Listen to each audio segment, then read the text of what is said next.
하나님 말씀 신약성경 누가복음 17장입니다. 오늘은 누가복음 17장 28절로 37절에 있는 말씀 제가 봉독하겠습니다. 또 롯의 때와 같으리니 사람들이 먹고 마시고 사고 팔고 심고 집을 짓더니 롯이 소돔에서 나가던 날에 하늘로서 불과 유황이 비 오듯 하여 저희를 멸하였느니라. 인자에 나타나는 날에도 이러하리라. 그날에 만일 사람이 지붕 위에 있고 그 세간이 집 안에 있으면 그것을 가지러 내려오지 말 것이요 밭에 있는 자도 이와 같이 뒤로 돌이키지 말 것이니라. 롯의 철을 생각하라. 무릇 자기 목숨을 보존하고자 하는 자는 잃을 것이요 잃는 자는 살리리라. 내가 너에게 이르노니 그 밤에 두 남자가 한 자리에 누워 있음에 하나는 데려감을 당하고 하나는 버려둠을 당할 것이요 두 여자가 함께 매를 갈고 있음에 하나는 데려감을 당하고 하나는 버려둠을 당할 것이니라. 저희가 대답하여 가로되 주여 어디오니이까? 가라사대 주검이 있는 곳에는 독수리가 모이느니라 하시니라. 아멘. 본문 말씀을 가지고 하나님의 나라와 예수 재림의 날이라는 제목으로 6번째 시간 마지막 하나님 말씀을 증거하겠습니다. 바리새인들의 신학, 장로의 유저는 나름 그럴싸한 자신들의 신학이었어요. 그러나 예수님에 의해서는 하나님의 계명과는 전혀 다르다라는 평가를 받았습니다. 그 장로의 유전으로 인해 견고한 유대 종교 기득권이 일구어지기는 했지만 그게 바리새인들의 타락의 원인이었고 유대 종교 타락의 원인이 되고 말았어요. 이 시대에도 서양에서 만들어진 관대한 신학이 교회를 병들게 하는 것과 똑같습니다. 가짜 신학 장로의 유전이 그렇게 아무렇지도 않게 받아들여진 이유는 그 장로의 유전이 종교적 비리를 대충 덮을 수 있게 하는 관대한 신학이었기 때문에 그래요. 예수님은 바리새인들의 그 신학을 부정하셨고 제자들에게는 그들의 거짓 가르침을 주의하라고 말씀하셨습니다. 믿음은 들음에서 나오고 그 가르침이 곧 구원과 직결되기 때문에 그래요. 로마서 10장 17절이 말합니다. 잘못된 가르침을 듣는 자는 지옥에 떨어지고 반듯한 가르침을 받고 그 가르침을 따라 순종하는 자는 구원의 백성이 될 것이라고 말씀하셨단 말이에요. 성경은 예수님께서 성육신하신 그때부터 재림하실 때까지의 모든 날들 전체를 정관사 하나로 묶어서 표현합니다. 그것은 예수님이 성육신하신 때부터 재림하실 때까지의 모든 기간, 모든 날들이 단 하나의 의미로 표현되어 있다는 거예요. 세상의 주인이시고 역사의 주인이신 예수님께서 단 하나의 의미로 그 모든 날들을 평가하고 계시다는 거예요. 그래서 그 모든 날들의 끝날에 예수께서 심판의 주인으로 재림하시게 되는 거예요. 구원의 매뉴얼로서의 구약계명, 그 구약계명의 목표가 종말이기 때문에 구약계명은 지금도 실제적이고 지속적인 권위의 계명인 거예요. 구약계명이 지금도 시퍼렇게 살아있는 거죠. 예수님께서 구약계명을 완성하셨다는 것은 구약이 어디 부족해서가 아니에요. 예수님께서 오셔서 두 가지를 확정해 버립니다.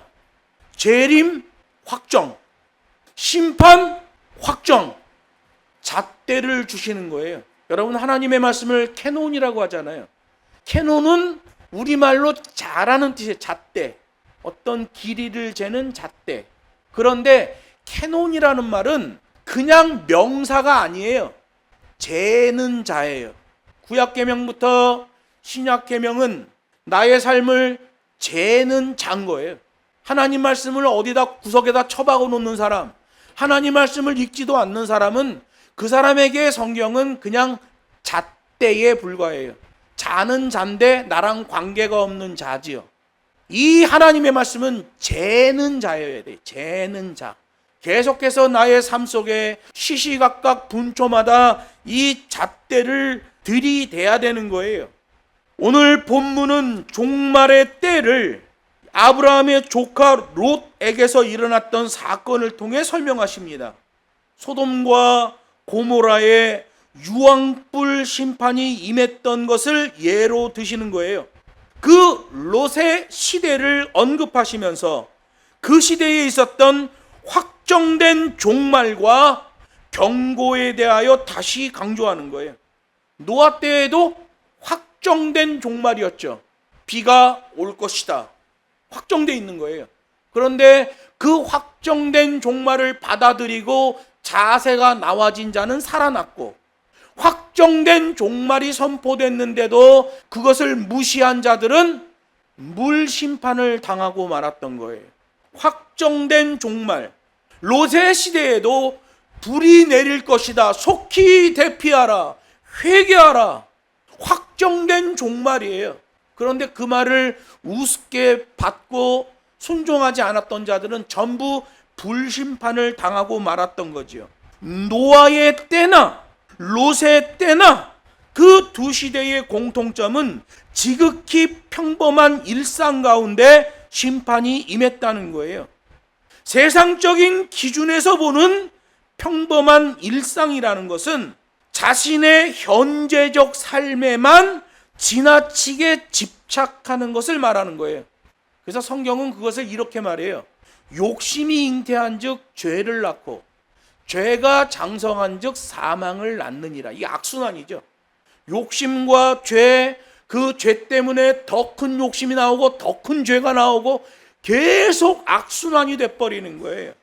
실제로 대부분의 사람들은 자신의 일상에만 지나치게 몰두하기 때문에 하나님의 심판의 날을 제대로 준비하지 못합니다. 노아의 때도 그랬고 롯의 때도 그랬다는 거예요. 그래서 종말의 때, 재림의 때, 심판의 때를 말씀하시면서 노아 때와 롯의 때를 비교해 주시는 거죠. 오늘 본문 28절로 30절 말씀 보면 자신의 일상에만 몰두하는 삶은 중요한 것을 놓칠 수밖에 없다라는 것을 말씀하고 있습니다. 누가복음 17장 27절에 보면 노아의 시대의 흐름을 말합니다. 먹고 마시고 장가들고 시집갔다. 그 동사가 모두 미완료형이었다고 그랬잖아요. 계속적으로 그렇게 흐름을 탔다는 거예요. 먹고 마시고 장가들고 시집가고 먹고 마시고 시집가고 장가들고. 다 사람들이 세상 기준에서 볼 때는 평범한 일상으로 그렇게 살았다는 거예요. 여기 28절에서도 똑같아요. 롯의 시대를 보면 먹고 마시고 사고 팔고 심고 집을 짓다가, 이 동사가 모두 미완료형이에요. 계속 그렇게 흐름이 간다는 거예요. 먹고 마시고 사고 팔고 심고 집을 짓다. 이런 흐름은 죄에 대하여 관대한 것 때문에 일어나는 현상이에요. 죄가 흐름으로 나타나서 회개도 못하고 회복 탄력성도 상실한 상태를 말하는 겁니다. 이 시대에 기독교인들이 영끌을 합니다. 돈 좀 더 벌어보겠다는 거죠. 큰 돈 만져보겠다는 거죠. 먹고 마시고 사고 팔고 심고 집을 짓다. 똑같은 거예요. 그 왜 기독교인들이 그런 생각을 할까요? 양키 신학에 오염돼 그렇습니다. 한 번 구원 영원한 구원. 내가 믿었으니까 믿은 거고 믿음으로 구원이라니까 나는 구원의 백성이지. 이따위 가짜 복음을 드러나서 예수를 믿는다고 하면서도 못된 짓을 해대는 거예요. 천국에 초점을 맞추기보다 세상 쾌락에 초점이 맞춰져 있는 거지요. 여기 본문에 나오는 바리새인들, 그 바리새인들에게 교육을 받았던 유대인들, 그 바리새인들에게 오염되었던 예수님의 제자들까지도 모두 책망을 받고 마는 거예요. 노아의 때에 그랬던 것처럼 롯의 때에도 최후의 심판이 매우 근접했는데도 쾌락에 도취된 사람들, 자기 일상에만 몰두하는 사람들, 그래서 초점을 상실한 사람들, 뿌팅화, 말을 안 듣는 거예요. 아무리 말을 해도 안 들어. 자기 소견에 옳은 대로 살아갈 뿐이지요. 그들도 역시 유효한 방향 전환의 타이밍을 놓쳐 회복 탄력성을 상실하고 말았던 거죠. 관대한 종교, 관대한 신학, 거기에 중독되면 그런 현상이 일어날 수밖에 없는 거예요. 죄에 대한 관대성, 이 사탄의 전략이죠. 하나님이 선악과 따먹지 말라 그러면 안 따먹어야 돼요. 근처에도 가지고 말아야 됩니다. 근데 관대해지죠. 너가 그걸 먹는 날에는 눈이 밝아져. 선, 악을 구별하게 될 것이다. 하나님처럼 지혜로워질 것이다. 아주 관대해지는 거예요. 그걸 따먹는 순간 더 이상 회복 탄력성, 돌이킬 기회가 없어져 버려요. 이 시대에는 죄에 대한 관대성이 뭐로 나옵니까? 성적인 타락과 동성애죠. 성경은 동성애를 죄라고 말합니다. 어느 시대에는 정신질환이라고 말해요. 어느 시대에는 성적인 선택권이라고 말합니다. 지금 이 시대에는 뭐라고 그래요? 권리라고 얘기해요. 권리. 동성애가 권리래요. 죄에 대한 관대성입니다. 그 관대성에 물든 교회들도 있습니다. 하나님이 모든 사람을 사랑하라고 했지 않습니까? 동성애자도 사람 아닙니까? 사랑해야 되지 않습니까? 이렇게 말한 목사들이 있습니다. 잘 분별해야 돼요. 죄에 대한 관대성, 죄악입니다. 하나님을 형상화하는 것. 요즘 보면 하나님도 이렇게 그림으로 그려서 나타내고, 특별히 챗 GPT에서 그림을 그려주니까 예수님도 챗 GPT에서 그림으로 그려줍니다. 너무 일상화됐어요. 성경은 말합니다. 하나님을 형상화하지 말라. 그리지도 말고 새기지도 말라. 근데 관대해졌어요. 예수님 손잡고 걸어가는 그림. 우리 기분이 좋아지죠. 기준은 잘못되어 있는 거예요. 기분과 기준을 구별해야 됩니다. 죄에 대한 관대성이죠. 물질주의에 빠져 욕심을 추구하는 것. 죄에 대한 관대성입니다. 이거 극복하지 않으면 큰일 나는 거예요. 이 시대 목사들은 투기해서 돈 벌고 집 사면 그 집에 가서 신방한다고 그러고 축복기도 해주고 그러는데 그런 짓 하면 안 됩니다. 그거 다 죄에 대한 관대성, 그 죄악에 오염된 자들입니다. 그런 거에 속으면 안 돼요. 접대용 립서비스에 속아서도 안 됩니다. 입술로 대충 칭찬해주고 칭찬은 고래도 춤추게 한다. 이따위 말하는 목사들, 전부 거짓말하는 목사들입니다. 일단 고래가 칭찬을 못 알아들어요. 고래도 춤추지 않습니다. 칭찬은 제대로 해야 됩니다. 너 하나님 말씀으로 정말 잘했다. 하나님의 기준으로 볼 때 정말 잘했다. 이렇게 칭찬해야 돼요. 하나님의 말씀에 죄는 잣대 캐논으로 평가하지 않으면 전부 기분으로 평가합니다. 우리 기독교인들은 기준으로 평가해야 돼요.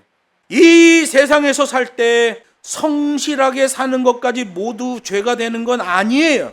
그러나 하나님의 말씀이 초점 문제를 언급하면 주의해야 됩니다. 그리스도인들은 이 세상에 살고 있더라도 하나님의 계명에 초점 맞춰야 돼요. 그 법과 식에 초점을 맞추고 살아야 돼요. 하나님께서 선하신 계명을 주셨음에도 불구하고 왜 인간들이 패망의 길로 빠지냐 말이에요. 자기 생각, 자기 기준, 자기 경험, 자기 상식에 빠지기 때문에 그래요.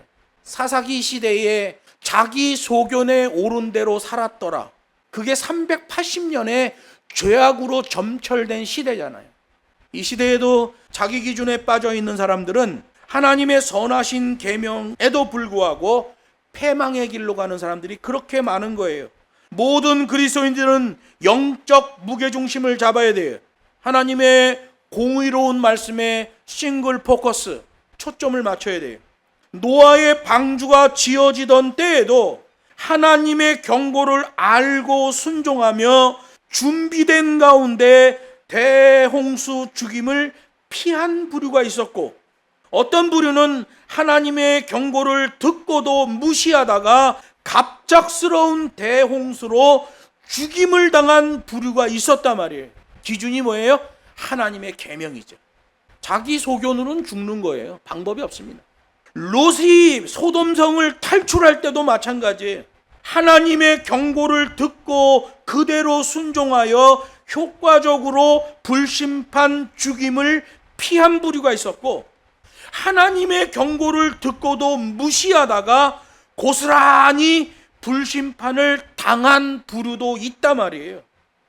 구원을 받는 자, 패망을 당하는 자 모두 하나님의 계명에 계시된 대로 그 결과를 맞았으니 모두 하나님의 뜻대로 되어진 거예요.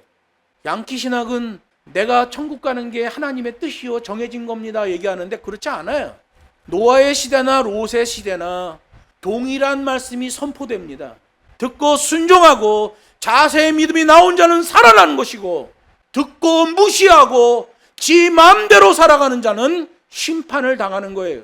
구원을 받으나 심판을 받으나 다 하나님의 계명대로 된 거예요. 결과물은 완전히 다르지만 하나님의 뜻대로 되어진 거예요. 관대한 신학은 구원의 불변성을 말하지만 성경의 신학은 계명의 불변성을 말하는 거예요. 이거 꼭 구별해야 됩니다. 양키 신학은 구원의 불변성을 말합니다. 성경 신학은 계명의 불변성을 말합니다. 유대인이라고 할지라도 하나님의 계명을 지키지 않으면 죽을 것이다. 이방인이라고 할지라도 하나님의 말씀 앞에 방향을 돌이키면, 그가 하나님 앞에 순종하고 살면 그는 죽지 않고 살 것이다. 이게 하나님의 계명이란 말이에요. 믿음으로 구원, 행위로 심판. 이게 성경의 신학인 거예요. 31절로 33절에 있는 말씀은 세상의 것을 너무 중요하게 생각하지도 말고 거기에 미련을 두지도 말라고 말씀하는 거예요. 종말의 때, 그날에는 지붕에 있든지 그 어디에 있든지 간에 퇴각 명령 그 방향성대로만 움직이라고 말씀하시는 거예요. 지금 이 시대도 여전히 종말을 향하여 더욱 가까이 가는 때이므로 계명의 방향성과 그 초점을 회복해야 돼요. 32절이 말합니다. 롯의 철을 기억하라. 그 어떤 상황에서도 절대 기준은 하나님의 말씀이라는 거예요. 하나님이 롯에게 경고하셨잖아요. 불심판이 내릴 때에 절대 뒤를 돌아봐서는 안 된다. 이 절대 기준이거든요. 롯의 처가 뒤돌아봅니다. 자기 집에 있는 그 엄청난 재물이 아까웠던 거죠. 거기에 마음이 쓰였던 거죠. 뭐 한 번 고개 돌아본다고 뭐 큰 문제 있겠나? 돌아봤는데 즉시 소금 기둥으로 변했다. 하나님의 심판을 받게 된 거죠. 아담과 하와 때도 그랬죠. 선악과를 따먹지 말라. 절대 기준이에요. 거기는 여타 다른 동작이 나오면 안 돼. 그냥 그대로 가야 돼. 북경에서 우리 신학교 교훈처럼 주는 대로 먹고 시키는 대로 해. 롯의 부인이 보였던 자기 소견에 옳은 대로 행하는 그 자발적 행동, 지나친 집착과 미련, 그것 때문에 인생이 파멸에 빠지고 말았어요. 모든 인생은 유한합니다. 개인적 종말과 우주적 종말을 향해 나아가게 되는 거예요. 33절은 자기 스스로 자기 목숨을 보전하려고 하는 자는 결국 자기 목숨을 잃게 된다고 말씀하십니다. 여기서 자기 목숨이라는 것은 자기가 추구하는 자기 스스로의 안전을 말하는 거예요. 자기가 가지고 있는 재산으로서의 집을 말하는 거예요. 이걸 전체를 통칭하는 겁니다. 자기 스스로 자기 목숨을 보존하려 하면 그는 자기 목숨을 잃게 될 것이다. 성경은 자기가 자기의 이익을 챙기려는 것에서의 보존이 아니라 자기 희생을 통한 보존을 말하는 거예요. 세상의 기준과 다르죠. 세상 기준은 자기가 자기의 이익을 챙기려고 합니다. 자기가 자기의 이익을 많이 챙겨 놓으면 자기 생명이 잘 보존될 것이라고 말합니다. 그래서 이 시대의 중년 이상의 사람들은 전부 자기의 노후 계획에 미쳐 있습니다. 하나님께서 세상 끝날까지 함께 하신다는 약속 다 집어 던져버려요. 그런 거 다 필요 없다는 거예요. 내 스스로 돈 벌어서 내 생명을 내가 보존해야 된다. 여기 다 빠져 있는 거예요. 성경은 그거 아니라는 거죠. 성경은 자기 희생을 통한 생명 보존을 말합니다. 나에게 있는 것으로 그것을 떼어 다른 사람을 도와주고 귀한 연보를 할 때에 그 생명은 하나님에 의해 보존될 것이다. 성경이 그렇게 말씀하신다. 자기 희생은 섬김이요 아가페 한 동작이에요. 본문 34절로 37절에 보면 예수님의 재림과 종말 심판이 확정돼 있다고 말씀하십니다. 본문에서 두 남자와 두 여자라는 말은 세상적인 기준에서 볼 때는 이 사람 저 사람 평범한 모든 사람이란 뜻이에요. 여기 34절에 보면 침상 위에 있는 두 남자를 말하는데 원어를 보면 그냥 듀오라고 얘기해요. 성별이 없는 두 사람입니다. 남자 아니에요. 대신 뭘 명시하냐면 침상 위에 있다라는 것으로 실내에 있는 사람들 모두를 말하는 거예요. 이게 헬라어 문법에 보면 보편적 모든 사람을 지칭하기 위하여 굳이 성별을 따지지 않는 인칭 대명사 용법을 쓰는 거예요. 보편적인 모든 사람을 지칭하기 위하여 굳이 성별을 따지지 않고 쓰는 인칭 대명사 용법. 오늘 본문 34절과 35절에 있는 말씀이죠. 그럼 우리 성경에는 왜 두 남자 두 여자라고 했을까요? 이건 영어 성경을 참고한 겁니다. 여러분, 그래서 우리는 꼭 명심해야 될 게 우리가 읽고 있는 이 성경은 한글로 된 성경은 맞습니다. 신학적으로 보면 번역본이에요. 오류가 있습니다. 번역본은 오류가 있는 거예요. 원문의 하나님 말씀만 오류가 없습니다. 그래서 교회는 원문에 가까운 설교를 해주는 게 굉장히 중요한 거예요. 그렇지 않으면 다 지 맘대로 이해하게 되죠. 그래서 목사들은 지옥 가는 거예요. 많은 목사들이 지옥에 가게 됩니다. 왜? 하나님 말씀을 원문 그대로 설교하지 않으면 지옥에 갈 수밖에 없는 거예요. 침상 위에 있는 두 남자 듀오, 성별이 없는 두 사람, 이들은 실내에 있는 모든 사람을 지칭하는 말이에요. 들판에 있는 두 여자, 역시 원문에 보면 듀오라고 돼 있어요. 성별을 따지지 않는 인칭 대명사로 돼 있어요. 실외에 있는 모든 사람을 지칭하는 말이에요. 여기 보면 35절에 두 여자가 함께 매를 갈고 있음에 이게 매가 맷돌이라는 말이에요. 곡식을 갈아주는 작업을 얘기하는 거예요. 맷돌을 갈고 있는 거예요. 밖에서, 들판 위에서, 땅 위에서 맷돌을 가는 사람들이라는 거죠. 밖에서 일하는 사람들, 밖에 있는 사람들. 침상 위에 있는 사람들은 실내에 있는 사람들을 말하는 거예요. 그러면 이 침상 위에 있는 사람들이나 들판에 있는 사람들이나 이걸 통칭하면 뭐예요? 집 안과 집 밖에 있는 모든 사람들을 말하는 거예요. 결국 세상에 있는 모든 사람들을 표현하는 말이에요. 그런데 집 안에 있는 두 사람 중에도 한 사람이 데려감을 당하고 한 사람은 남았다. 집 밖에 있는 두 사람 중에도 한 사람은 데려감을 당하고 한 사람은 남았다. 한 사람은 구원을 받고 한 사람은 그냥 남았다. 이런 의미예요. 여기에서 유대인들은 관대한 신학을 적용합니다. 데려감을 당한 사람들은 우리다. 선민 구원 특혜. 우리는 반드시 데려감을 당한다. 예수님이 오셔서 말합니다. 아니다. 선민 구원 특혜 없다. 이렇게 말씀하시죠. 계명에 순종해야 된다. 자세의 믿음이 나와야 된다. 이 시대는 어떻게 합니까? 요즘 양키 신학도 관대한 신학을 말하며 그리스도인 구원 특혜를 말합니다. 믿음은 구원받는데 그 믿는 게 어떤 걸 말하는 건지를 자세하게 말해야 돼요. 자세의 믿음이죠. 그리고는 강조합니다. 구원의 확신을 가져야 합니다. 이 악한 씨앗을 뿌린 거예요. 구원의 확신이라는 악한 씨앗을 막 뿌려놨어요, 교회들이. 양키 신학들이. 그래서 이단들을 보면 구원의 확신이 어마어마하게 강화되어 있는 걸 보게 되는 겁니다. 이단으로 갈수록 구원의 확신이 강해져요. 악한 씨앗입니다. 사람의 기분으로는 좋지요. 구원의 확신, 한 번 구원, 영원한 구원. 기분으로는 좋아요. 하나님의 말씀의 기준으로는 새빨간 거짓말이죠. 유대인 구원 특혜, 그 못된 신학이 이 시대 양키 신학 안으로 들어와 기독교인 구원 특혜 사상이 나와져 버린 거죠. 그래서 교회를 다니지만 복음적 영향력이 나오지 않는 그 많은 사람들이 발생한 거예요. 예수님이 말씀하시잖아요. 천국을 말씀하실 때도 나의 피 흘림의 고난이 없으면 천국은 없다, 이렇게 말씀하시잖아요. 나의 피 흘림이 없으면 구원이 없다. 그 신학을 그대로 받아들인 사도 바울은 그리스도의 남은 고난을 내 몸에 채우노라. 그리스도의 남은 고난이 뭐예요?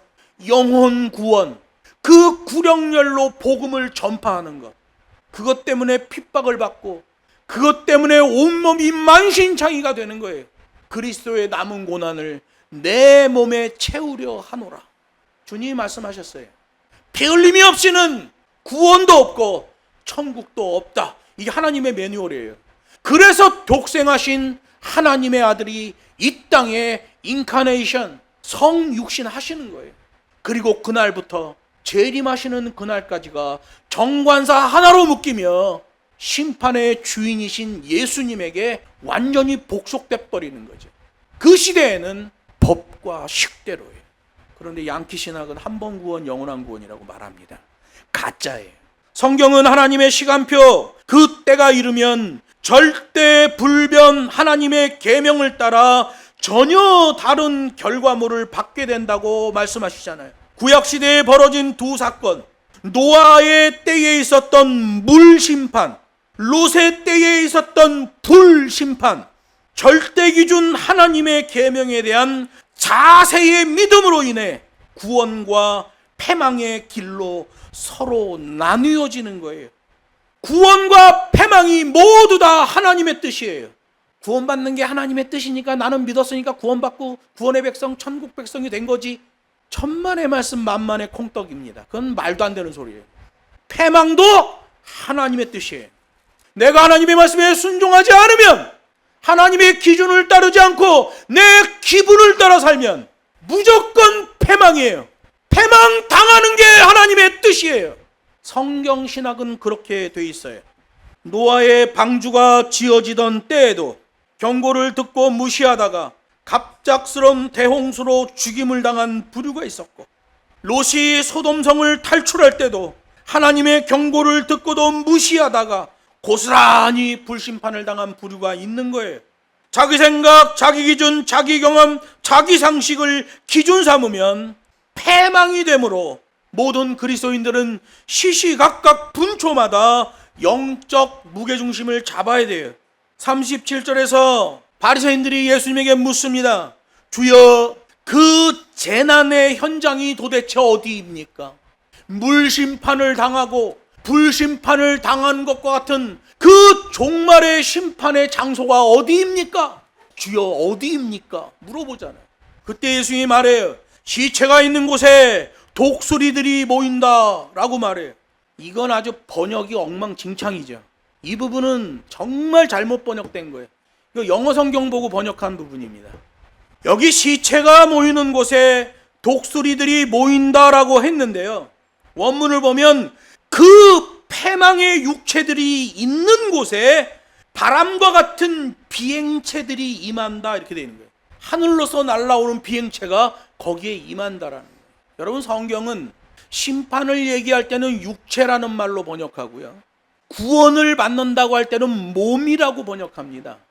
육체와 몸은 다르게 쓰는 단어예요. 성경에서 구원받는 자들의 몸, 너희의 몸이 부활할 것이다, 몸이에요. 육체는 심판의 용어예요. 이걸 혼용해서 잘못 쓰는 사람들이 있어요. 오늘 본문에 말합니다. 그 육체들이 있는 곳에 심판을 받은 자들이죠. 바리새인들이 예수님에게 어떻게 심판받아요? 화 있을진저 저희는 살아있는 것 같으나 이미 죽었느니라. 시체라 말이에요. 그 육체들이 있는 곳에 하늘로부터 바람과 같은 비행체들이 임하게 될 것이다. 이거 어디서 얘기한 거예요? 본문 누가복음 17장 29절에 보면 불과 유황이 하늘로부터 비오듯 쏟아진다, 이거 얘기하는 거예요. 독수리 얘기하는 게 아니라 하늘로서 내려오는 비행체 같은 것을 말하는 거예요.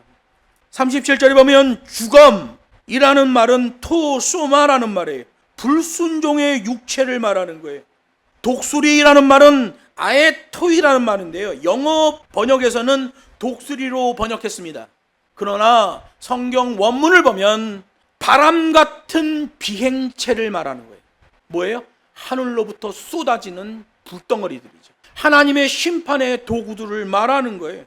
땅과 지옥에서 사단에게 공격당하는 육체라는 뜻이에요. 하나님의 영원한 경륜으로 그게 정해져 있어요. 예수님이 구약을 완성하시잖아요. 재림 확정, 심판 확정. 구약에서 시작된 그 계명이 신약 때에 확정으로 완성되는 거예요. 그 불변의 계명을 따라 반드시 그렇게 될 것이다. 그 죽음의 육체들이 있는 곳에 가짜 교훈, 가짜 신학을 떠들어대는 자들, 그곳에 하늘로부터 쏟아져 내리는 비행체들이 있을 것이다. 이 말씀하신 거죠. 이걸 시체가 있는 곳에 독수리가 온다 그러면 독수리가 썩은 고기 먹는 새 아닙니까? 막 이렇게 설교하는 목사는 지옥에 떨어지는 겁니다. 그건 지옥에 떨어져야 되는 목사예요. 그건 하나님의 말씀을 설교하는 목사가 아닙니다. 말씀을 맺습니다. 예수님의 재림은 분명하고 확실하게 모두에게 드러나는 재림이에요. 종말과 천국에 대하여 여기 있다 저기 있다 하는 자들은 전부 거짓말입니다. 왜? 예수님의 재림은 모든 사람이 동시에 인식할 수 있게 오기 때문에 그래요. 종말과 재림을 향하는 시간표를 알고 세속주의를 배격하며 계명을 따라 철저한 준비를 해야 돼요. 관대한 신학에서 말하는 한 번 구원, 영원한 구원을 조심해야 됩니다. 성경의 진리는 구원이 불변하는 게 아니라 계명이 불변하는 거예요.